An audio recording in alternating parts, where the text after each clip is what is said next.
Korea.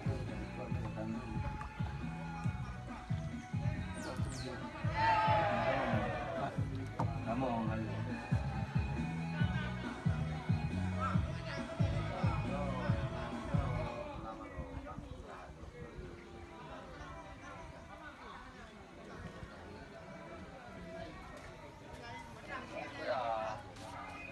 Notification. Ya, main. Main. Sangat jelas. Suara musik.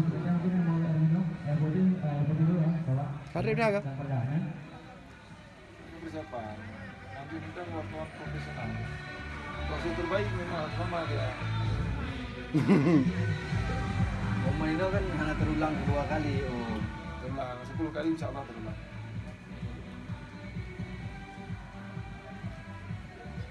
Oke.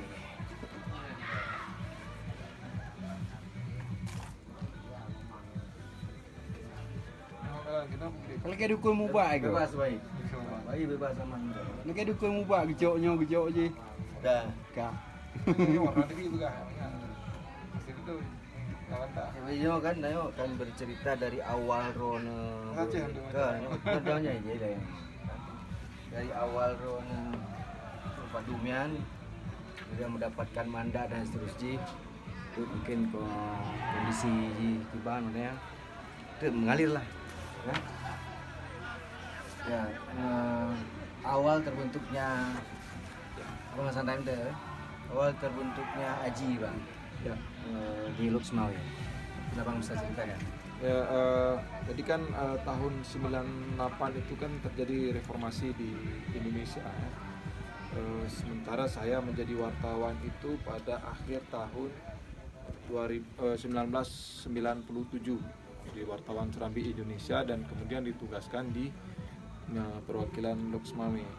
Nah, pada tahun 98 terjadi ini reformasi dan juga diikuti dengan krisis keuangan dan moneter di Indonesia.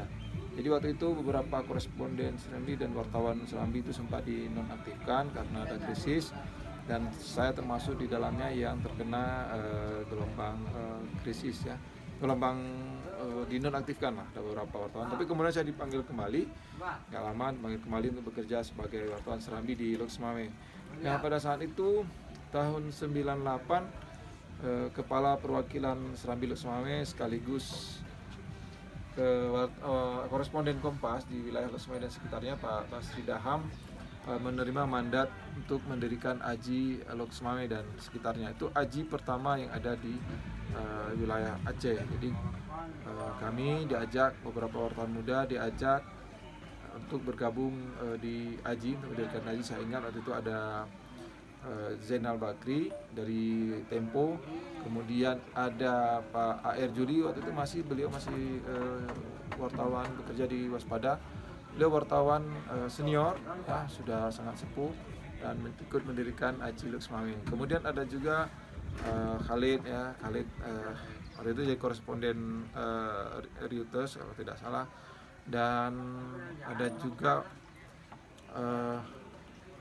beberapa wartawan muda lainnya yang direkrut. Nah, saya itu kemudian menjabat sebagai bendahara, Pak Basri sebagai ketua dan Bang Zainal Bakri itu sebagai sekretaris ya. Nah, pada tahun 98 dibuatlah Kongres Aji yang ketiga di Surabaya dan kami bertiga ikut, Pak Basri, Bang Zainal Bakri dan saya ikut. Jadi waktu itu harga tiket masih sangat mahal dan kita naik saya ingat sekali naik kapal laut, jadi naik sinabung dari Medan ke Jakarta dan kemudian melanjutkan dari Jakarta itu naik bus ke Surabaya dengan biaya sendiri. Jadi kita nabung dulu untuk mengikuti Kongres ketiga Aji yang berlangsung di Surabaya tahun 99. Dan saat itulah kita didukung untuk berbagai program termasuk penambahan anggota Aji, dan Aji itu belum terlalu dikenal lah terutama di Aceh. Nah, begitu kisahnya sampai kemudian Pak Basri itu meletakkan dasar-dasar tentang nilai-nilai keajian. kemudian kita lanjutkan, kemudian Bang Jenal Bakri periode berikutnya menjadi ketua dan saya sekretaris, dan kita masih sewa-sewa, itu kantor masih didukung oleh Aji Indonesia untuk sewa, tapi kita juga melakukan berbagai kegiatan untuk menuju Aji Mandiri. Pada saat itu saya ingat sekali, kami sudah punya mimpi untuk memiliki sekretariat sendiri tanpa harus kontrak sewa setiap tahun. Jadi waktu itu programnya kan sangat sederhana, misalnya setiap ada kegiatan kita saving dari kegiatan itu, dan kemudian ada kampanye untuk misalnya untuk melawan kekerasan terhadap wartawan. Jadi atau kriminalisasi wartawan, kita buat kampanye, membuat t-shirt, membuat stiker segala macam, dan hasil itu kita tabung yang jumlahnya tidak seberapa sebenarnya, tetapi secara konsisten. Jadi ingat sejak tahun 99 itu sudah dilakukan seperti itu, dan kita punya kas Aji, nama Aji, sampai kemudian ketika periode berikutnya saya menjadi ketua, Bang Nasir Hussein menjadi sekretaris, dan kita Aji sudah mulai sudah banyak sudah mulai dikenal pada tahun 2005 kan, sudah banyak melalui kegiatan segala macam. Tetapi dibandingkan dengan organisasi lain, jumlah kita memang masih sedikit, sehingga kalau ada kegiatan di luar, saya dari perusahaan agak susah mendapatkan izin. Kemudian kawan-kawan yang lain yang mulai ikut kegiatan-kegiatan yang dilakukan di Jakarta untuk penguatan kapasitas anggota Aji. Dan di masa saya itu langsung kan sudah tsunami ya pada tahun 2004. Kemudian kita punya banyak program ketika itu, kerjasama antara lain misalnya dengan Aji Jakarta, dan selama setahun penuh itu kita melakukan kegiatan, dan dari situ kita melakukan saving pelan-pelan. Dan saving itu sangat berdarah-darah lah kita lakukan. Misalnya saya jadi pemateri, dan itu di kegiatan Aji itu honor pemateri dipotong sampai 50%. Ada satu program dengan dukungan Aji Jakarta dan Internews, kita lakukan selama setahun, dan ada koordinatornya Bang Lailan Fajri. Itu Bang Lailan Fajri juga gajinya dipotong hampir 50% untuk saving Aji, sampai kemudian kita mampu membeli sekretariat sendiri. Artinya ini perjuangan yang sangat panjang. Sejak terbentuk kita sudah punya mimpi, kita punya visi untuk memiliki sekretariat sendiri begitu. Tahun 99 terbentuk Aji, Bang. 99. Ya. Tanggal berapa Bang? Abang ingat enggak? Saya tanggal nggak ingat lagi, tapi tahun 99 itu kami menghadiri kongres di Aji Kongres. Waktu pertama mengenal nama Aji di mana, Bang? Oh, saya sudah lama. Kalau saya sendiri sudah lama. Sebelum Aji. Ketika saya masih kuliah di Politeknik Negeri Lok Semawe tahun 93 sampai dengan 96. Jadi waktu itu saya oleh seorang kawan wartawan di Jakarta itu diberi majalah, namanya majalah Suara Independen. Jadi ketika membaca itu ada kasus kerusuhan Juli itu di tahun 1997 kalau nggak salah, penyerbuan kantor PDI Perjuangan.